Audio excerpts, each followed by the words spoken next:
தங்க கட்டிகளா ஆதாரம் வேணுமா? காட்ட வேணாம்லாம் நினைச்சேன். ஐயோ, எங்க அண்ணன் 16 வருஷமா கத்தி கத்தி வளர்த்த கட்சியா அது. ஒரே வீடியோல இந்த சாக்கடையால எங்க அண்ணனை எக்ஸ்போஸ் பண்ண வைக்கிறீங்க பாத்தீங்களா? உங்களுக்கே நியாயமா இருக்காயா? ஆனா அரசியல் நாகரிகம்னா என்னன்னே தெரியாம என் அம்மா இழுத்த பத்தியா அந்த விட மாட்டேன் தங்கம். இறக்குறதுக்கு முன்னாடி எங்க தாத்தா ஒரு விஷயத்த சொன்னாரு. அதாவது கடவுளை தாண்டி ஒரு பயலுக்கும் பயப்படக்கூடாது, எந்த ஒரு பயலுக்கும் தலை குனிஞ்சு நிக்க கூடாதுன்னு. அந்த ரத்தத்துக்கும் கடவுளுக்கும் நான் கொஞ்சமாச்சும் உண்மையா இருக்கணும் இல்லையா தங்கம்? இந்த பத்திரம் என்ன தெரியுமா? சில தங்கங்களுக்கு தெரியும். ஆனா அந்த தங்கங்களை பார்த்து இது உண்மையான தங்கம்னு சொல்லிட்டு ஏமாறுற வெள்ளந்தியான மக்களுக்கு தெரியாது இல்ல. நம்ம பாவப்பட்ட அண்ணன் சீமான் அவர்களும் சாட்டை அவர்களும் தேர்தல் செலவுக்கு காசு இல்லாம, வீட்டு வாடகை கட்ட காசு இல்லாம, சாப்பாட்டுக்கு காசு இல்லாம, வண்டிக்கு டீசல் போட கூட காசு இல்லாம, தன்னோட பிள்ளைக்கு அமெரிக்கன் இன்டர்நேஷனல் ஸ்கூல்ல வருஷத்துக்கு 50 லட்சம் ரூபாய்க்கு ஃபீஸ் கட்ட கூட காசு இல்லாம கஷ்டப்பட்டு வெறும் 15 கோடி ரூபாய்க்கு வாங்கின சொத்து கோல்டுல லேண்ட்ல இன்வெஸ்ட் பண்றதான் ப்ராப்பரான இன்வெஸ்ட்மெண்ட். நம்ம பெரியவங்க சொன்ன மாதிரி மண்ணுல போடுற காசும் பொண்ணுல போடுற காசும் வீணாவே போகாது. நம்ம அண்ணன்களுடைய, அதாவது சீமான் அண்ணன் சாட்டை அவர்களுடைய ஞானத்தை பாத்தீங்களா? இந்த பொண்ணான சொத்து அப்படி எங்க தெரியுமாயா இருக்கு?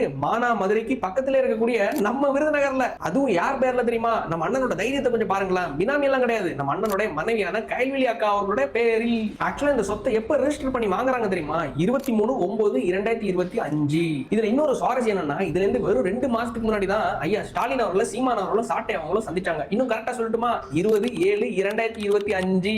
இதுல இன்னொரு நகைச்சுவை என்னன்னு தெரியுமா? இந்த சொத்தை வெறும் 50,90,000 ரூபாய்க்கு தான் நாங்க வாங்கியிருக்கோம்னு சொல்லிட்டு கணக்கையும் காட்டியிருக்காங்க. சரி, இன்னொன்னு, இந்த சொத்தோட ஒட்டுமொத்த பரப்பளவு எவ்வளவு தெரியுமா? அதாவது குவாண்டிட்டி எவ்வளவு தெரியுமா? கிட்டத்தட்ட 25 ஏக்கர். ஒரு ஏக்கருக்கு எத்தனையா சென்ட் வரும்? 100 சென்ட். கரெக்டா? 100 × 25 எவ்வளவு வருது? 2500 சென்ட். அது 2500 சென்ட்ஸ். இவங்க கணக்கு காட்டின மாதிரியே 50 லட்சம் ரூபாய்க்கு அந்த 25 ஏக்கரை வாங்கியிருக்காங்கன்னா அப்ப 50 லட்சம் டிவைடட் பை 2500 சென்ட் எவ்வளவு வருது தெரியுமா? 2000 ரூபாய். 2000 ரூபாய்க்கு இந்த 2026 வருஷத்துல ஒரு சென்ட் வாங்கியிருக்காங்களா? யோ, 2000 ரூபாய்க்கு ஒரு சென்ட், அதுவும் விருதுநகர்ல கிராமத்துக்குள்ளேயே ஒரு சென்ட் மினிமம் ஒரு 50,000 இருந்து 60,000 ரூபாய் போகுதுன்னு வைங்களேன். மொத்தமா 2500 சென்ட். கால்குலேட் பண்ணி பாருங்களேன். 2500 × 60,000 ரூபாய் எவ்வளவு வருது தெரியுமா? 15 கோடி ரூபாய். ஏடா, திமுக கிட்ட காசு வாங்கிட்டு தானே கூறன்னு சொல்லிட்டு நாங்கெல்லாம் கேள்வி கேட்டா எங்களெல்லாம் பார்த்தா மக்கா தெரியுது இல்ல, கோமாளிகளா தெரியுது இல்ல. அடுத்தது தூக்கிட்டு வரவங்க பாருங்களேன், இது இஷ்டதானத்துல கொடுத்த சொத்து, தானமா கொடுத்தாங்கன்னு சொல்லிட்டு. எனக்கு ஒரு புரியல. அதாவது இஷ்டதானத்துல கொடுத்த சொத்தை எதுக்குடா டாக்ஸ் கட்டி ரெஜிஸ்டர் பண்றீங்க? தெளிவா சொல்றேன். இவங்க அடுத்து உருட்ட வருவாங்க, இது பூர்வீக சொத்துன்னு சொல்லிட்டு. இது பூர்வீக சொத்தெல்லாம் கிடையாது, வாங்கப்பட்ட சொத்து. அழகா போட்டுருக்கான் 23/9/2025 வாங்கப்பட்ட சொத்துன்னு. காசு